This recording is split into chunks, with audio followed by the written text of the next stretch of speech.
السلام عليكم ورحمة الله وبركاته. ولاليال وأولالكين محمد زياد يتشانل كادو قبرتين محاضروينكا قسوينكا تربية عرورتا هرمرينتا بني آدميغا يوحوال بو خيرا وهو ناكسن ومدينا وهرمرينا وهرتبين أوله ومدينا ما انت ولاليال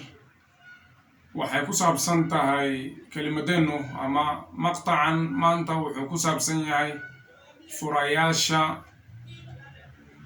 maaragtay nolosha ama guurka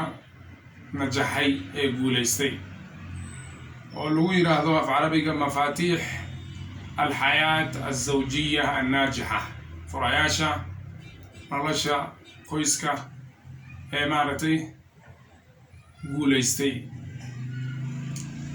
way farabadan yihiin furayaasha iyo qodobadu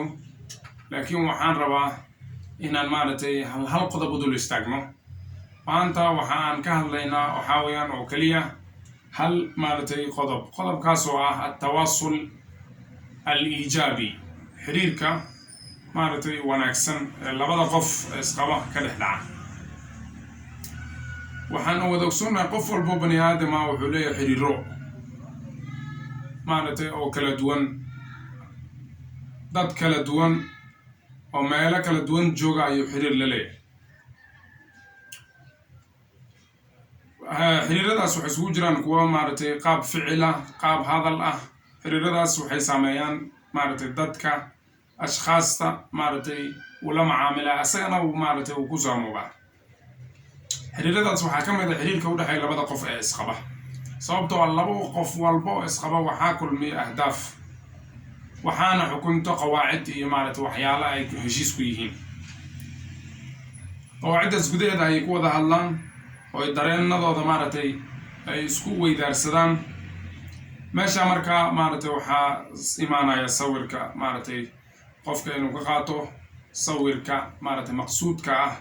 ee maaragtay aan ula jeedno xiriirka labada qof ee u dhexeeya ee isqaba iyo ahmiyadiisa uu leeyahay nolosha qoyska xiriirka labada qof oo isqaba walaalayaal waa camaliyad gudaheeda ay ku maaragtay dhex jirto maaragtay gudbinta qofka dareenkiisa inuu gudbiyo darafka kale ama qofka kale uu qabo inuu gudbiyo si maaragtay uu xaqiiqowdo farxadda iyo reenreenta iyo sacaadada la raadinayo marka walaalayaal ahmiyadda uu leeyahay waxaad ka garan kartaa haddii la waayo xiriir wanaagsan oo labada qof ee isqaba haddii la waayo meeshaas waxaa soo xirmaya dhammaan kanaladii maaragtay ay dadkaas isku fahmi lahaayeen oo dhan waa ay soo xirmayaan taas oo maaragtay ka dhigaysa labada qof inay ku noolaadaan nolol maaragtay baas leh oo dhib badan oo isfaham waa ku dhisan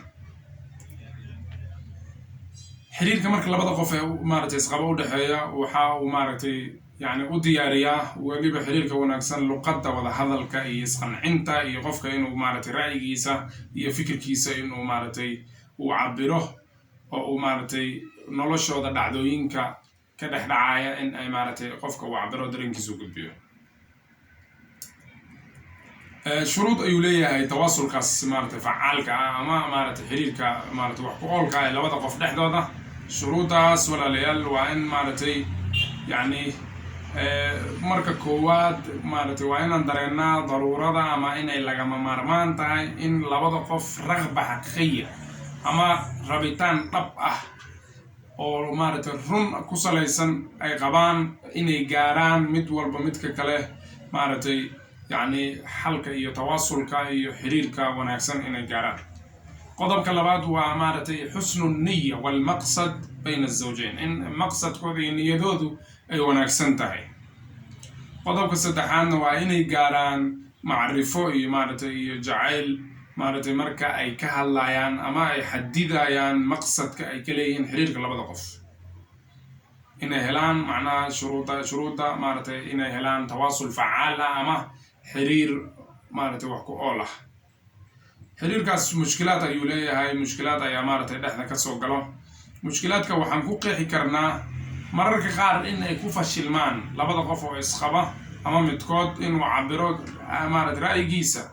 ama uu maaragtay waxa uu rabo uu sheego sababtoo ah midba midka kale ayaa wuxuu maaragtay aaminsan yahay inuu fahmi karo ishaaraadkiisa ama dareenadiisa daaqiliga ah gudaha inuu fahmi karo aan lafdiga ahayn haddii uu dhab ahaan u jecel yahay taasoo maaragtay mararka qaar keentay inuu maaragtay labada qof oo isqabo midkood uu aamino inuu yaqaano midka kale waxa uu ku fakarayo taasoo keenta natiijo maaragtay aan waxba ka jirin oo khalada inuu maaragtay qofka uu u boodo sidee marka ku heli karnaa tawaasul jayid ama xiriir maaragtay wanaagsan labada qof dhexdooda marka koowaad si guud markaan u hadalno labada qof hadday rabaan in xiriirkooda uu wanaagsanaado waxaa loo baahan yahay inay kalgacayl iyo naxariis ay dhex taallaa qoyska dhexdooda sida ilaahay buu yidhi wajacala baynakum mawaddatan waraxma wuxuu yeelay dhexdiinna kalgacayl iyo naxariis qodobka labaad in xiriirka uu noqdo labada qof mid ku salaysan isfaham iyo is-ixtiraam midba midka kale u ixtiraamo qodobka saddexaad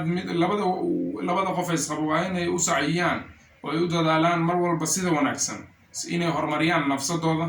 ay wax bartaan oo mahaaraad ama xirfado ay kasbadaan kala duwan taas oo maaragtay shakhsiyadooda maaragtay ku yacni ka dhigaysa mid horumar iyo wanaag badan leh waa in labada qof isqaba ay nooc saaxiibtinimo ay ku wada dhaqmaan ay noqdaan laba qof oo saaxiiba